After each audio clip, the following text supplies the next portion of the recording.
I came to a certain impasse in my research, and the impasse was that there were certain things I couldn't know without examining the manuscripts directly, not just from high resolution color photographs. And that's why you've had to travel the I world. have traveled, and actually, let me show people up here on the screen. This is me at the Vatican. It says up there, Biblioteca Apostolica Vaticana. One of my dreams for years has been to get into the Vatican, to see their manuscripts, and it was not easy. I had to go jump through many hoops. They don't let just anybody in there. It's actually a big deal to be let in there. At the Vatican, Michael, I was like a kid in the candy store. I was able to see the Shem Tov's Hebrew Matthew. I was able to see two of the oldest Torah scrolls that have survived. They were quite annoyed with me, because normally what they do is they sit you up on this little manuscript reader, and there's like 3 people on the desk. And here I'm saying, well, I need more room for the Torah scroll. I need the entire table. But that's what I needed. And I was able to see things in those Torah scrolls that I would never have known from the photographs. And so it really opened my eyes to many things. Michael, I spent 2 weeks at Oxford University, where I did a seminar workshop in biblical Hebrew manuscripts with the top people in the world. During those 2 weeks, I got my hands on more Hebrew manuscripts than most scholars will ever get their hands on in their entire careers, and certainly more than I'd ever got my hands on. That's in 2 weeks. In 2 weeks, I handled something in the neighborhood of 200 manuscripts. I don't mean photographs. I mean actually handling the manuscripts, things I had learned about and heard about and read about. And I thought, well, how would I ever know what that is? Right? You're talking to me about, the flesh side and the hair side. How could you tell the difference? Well, once you've handled 200 manuscripts, you can generally tell the difference. So I learned a great deal over the last year.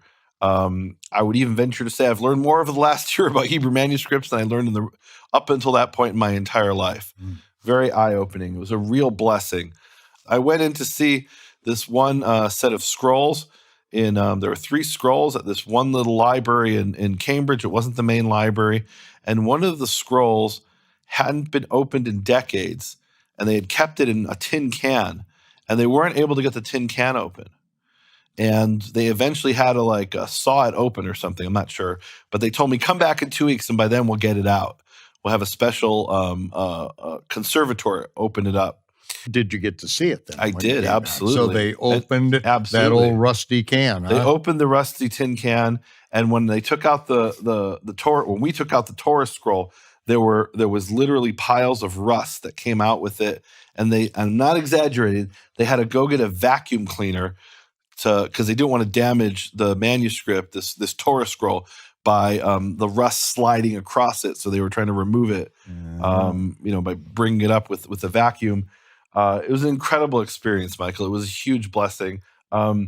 Just to give you an idea of how unexpected some of the things are once you get your hands on them, I want to show here.